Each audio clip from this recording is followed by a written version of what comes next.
और अब अगली खबर बांग्लादेश से है। बांग्लादेश में एक बार फिर से हिंसा भड़क गई है और आपको ये भी बता दें कि वहां पर सेना और छात्रों के बीच हिंसक झड़प हुई, जिसमें 50 से ज्यादा लोग जख्मी हो गए हैं। खबर आपको बता रहे हैं बांग्लादेश से, जहां पर एक बार फिर से हिंसा भड़की है और वहां पर सेना और प्रदर्शनकारियों के बीच ये झड़प हुई है, जिसमें बताया जा रहा है कि कई लोग घायल भी हैं। तस्वीरें आपके सामने हैं। देखिए, बांग्लादेश में लगातार हालात जो है वो खराब होते जा रहे हैं। प्रदर्शनकारियों के साथ झड़प हुई है ढाका में।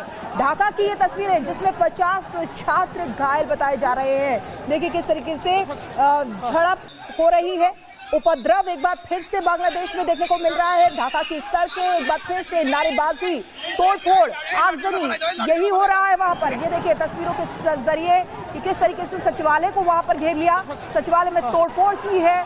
वहां पर उपद्रवियों और सेना के बीच में हिंसक झड़प हुई है। एक बार फिर से ढाका में 50 लोग घायल इसमें बताए जा रहे हैं। तो मोहम्मद यूनुस की जो अंतरिम सरकार है, असल में वो वहां पर जो हिंसा हो रही है उसको रोक पाने में नाकाम साबित हो रही है। हिंदुओं पर लगातार अत्याचार बढ़ रहे हैं। अभी भी हिंदुओं पर हमले के मामले सामने आ रहे हैं और अब ये तस्वीर हम आपको दिखा रहे हैं जहां पर सेना और छात्रों के बीच झड़प हो गई और देखिए किस तरीके से लाठियां भांजी गई हैं। लाठियों के साथ छात्रों को रोकने की कोशिश हुई है। एक के बाद एक इस तरह के मामले बांग्लादेश में तख्ता पलट के बाद भी हालात जस के तस। ढाका में हिंसक झड़प हुई है और ये बताया जा रहा है कि 50 से ज्यादा लोग जख्मी हुए हैं। छात्रों सेना के बीच झड़प की तस्वीरें हम आपको दिखा रहे हैं। ढाका की तस्वीरें और वहां पर अभी भी लगातार लोगों के खिलाफ हिंसा जारी है। खासकर हिंदुओं को टारगेट किया जा रहा है, उनके घरों को आग के हवाले किया जा रहा है। हिंदू महिलाओं के साथ ज्यादती की जा रही है और इस सब के बीच कुछ और तस्वीरें जब सचिवालय को घेर लिया गया और जमकर सड़कों पर उपद्रवियों ने मचाया तांडव।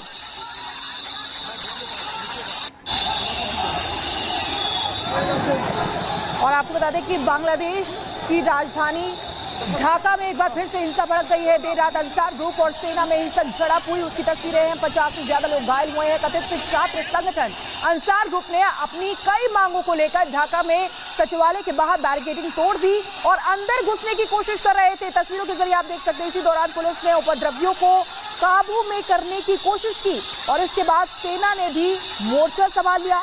आंसू गैस के गोले छोड़े गए, लाठी चार्ज किया गया, हवाई फायरिंग की गई, जिसमें 50 से ज्यादा लोग घायल हुए हैं। अंसार ग्रुप और सेना दोनों में ही झड़प हुई है। ढाका की ये तस्वीर है जहां पर जबरदस्त हिंसा एक बार फिर से देखने को मिली है।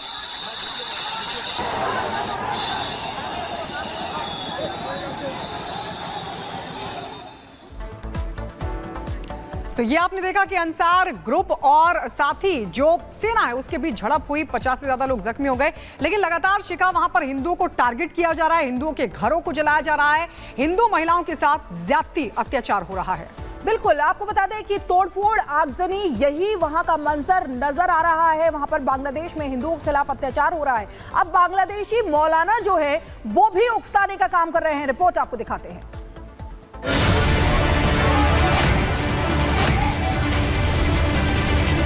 घरों में आगजनी, मंदिरों में तोड़फोड़, दुकानों में लूटपाट। बांग्लादेश में अंतरिम सरकार बनने के बाद कट्टरपंथियों ने पूरे बांग्लादेश को नफरत की आग में झोंकने का काम किया है और इस नफरत की आग में घी डालने का काम कर रहे हैं वहां के मौलाना। ऐसा ही एक मौलाना है शेख अहमदुल्लाह। इस मौलाना का मानना है कि मुसलमानों को गैर मुसलमानों से दोस्ती नहीं करनी चाहिए, यानी क्या सीधा सीधा निशाना हिंदुओं पर है।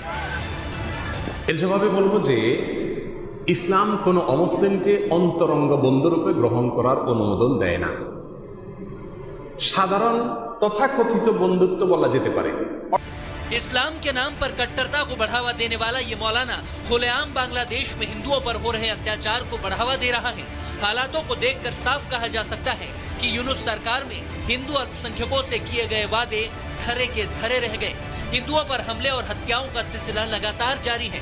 कट्टरपंथी ताकतें चुन चुन कर हिंदू परिवारों को निशाना बना रही हैं और हिंदुओं के विलेन ऐसे मौलाना नफरत की आग में और भी घी डालने का काम कर रहे हैं।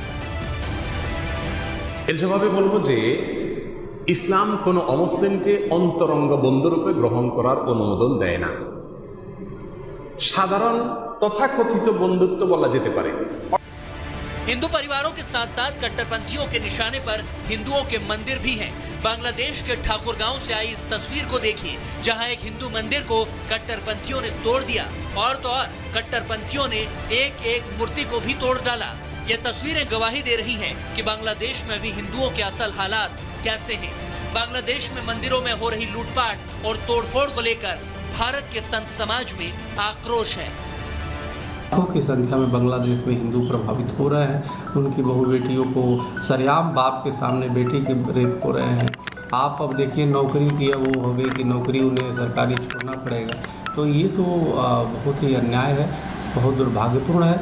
हम इसकी घोर निंदा करते हैं। एक तरफ तो बांग्लादेश में हिंदुओं पर कट्टरपंथी ताकतों का अत्याचार, उनको घरों में हो रही तोड़फोड़, मंदिरों में लूटपाट, और दूसरी तरफ बांग्लादेश में मौलानाओं के ये भड़काऊ बयान चिंगारी का काम कर रहे हैं। सवाल सीधे यूनुस सरकार से है, क्या बांग्लादेश की सरकार अपनी आंखों पर पट्टी बांधे बैठी है?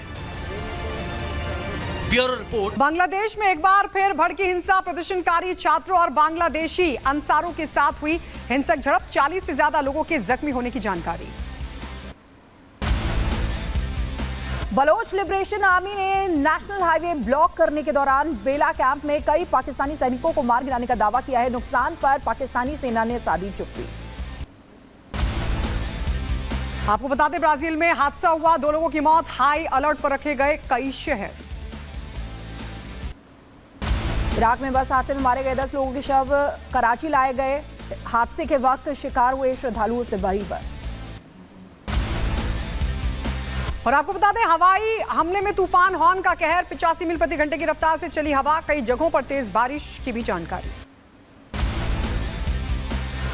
शहर की कई सड़कें, चीन के उत्तर पश्चिमी प्रांत में भारी बारिश के कारण बाढ़ आई है। शहर की कई सड़कें जलमग्न हो गई है। पिछले 2 महीनों में चीन में भारी बारिश और भूस्खलन से 150 से ज्यादा लोगों की मौत हुई है।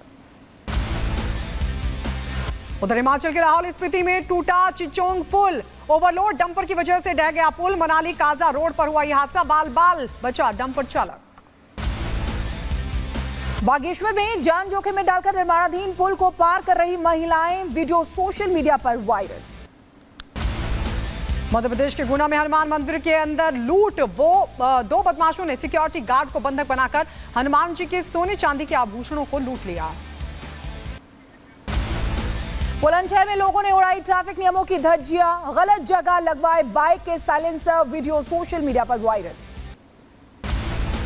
गुजरात के दाहोद में भी भारी बारिश का कहर देखने को मिल रहा है। ओवरफ्लो हुआ उमरिया बांध, सड़कों पर जमा हुआ पानी।